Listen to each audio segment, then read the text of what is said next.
A movie should always be reviewed according to the times it was made in or released.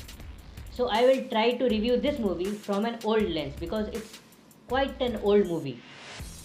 I am Rat and I am back with another movie review.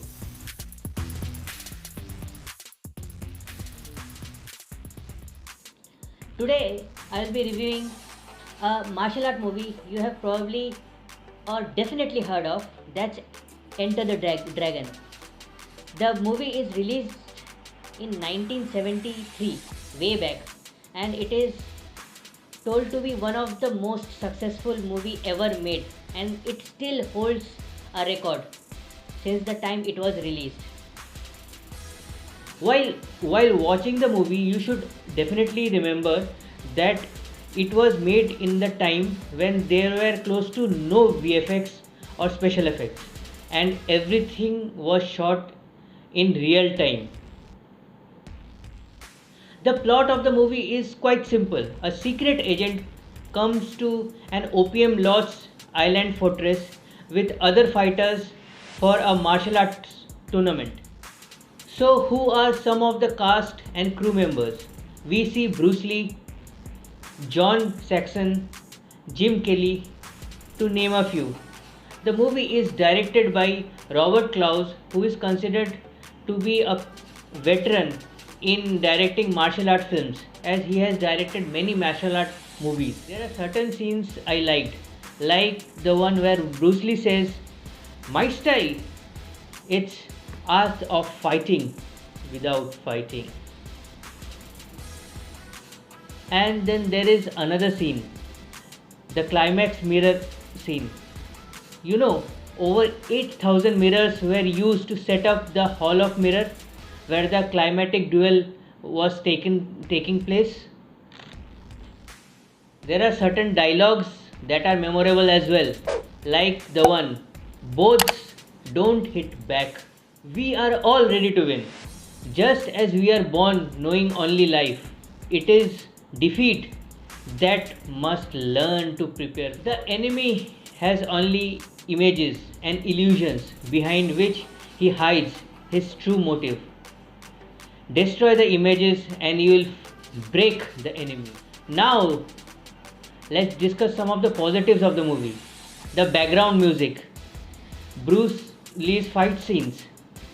Fight scenes are very clean and the choreography is also very good. Not the other fight scenes with the other fighters, but Bruce Lee's ones are not at all clumsy. The camera work is very good.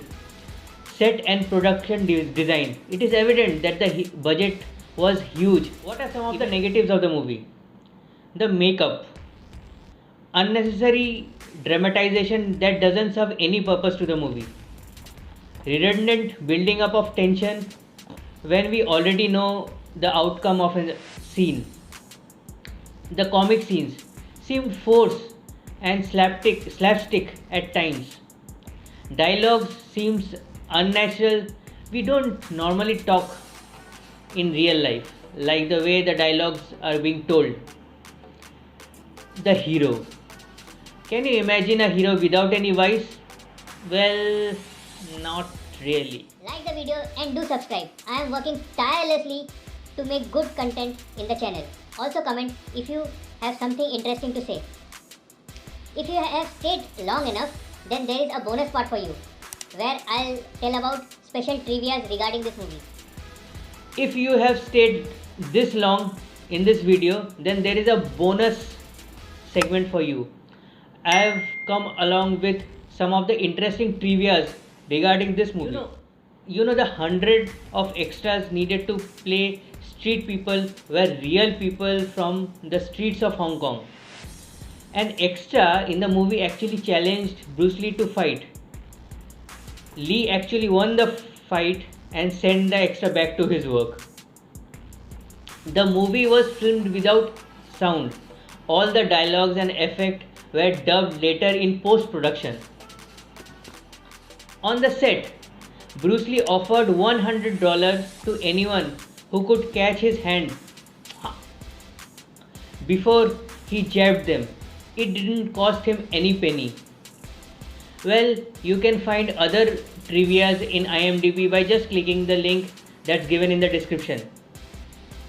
And I recommend this movie. It's a one-time watch. You can see this as it is considered to be classic by many people. But there are better kung fu movies as well, like Crouching Tiger, Hidden Dragon, Hero, The Legend of Drunken Master, Iron Monkey, Kung Fu Hustle, Kill Bill, to name a few. That's all, guys. Hope you liked the video. Thanks for watching and leave a comment before leaving.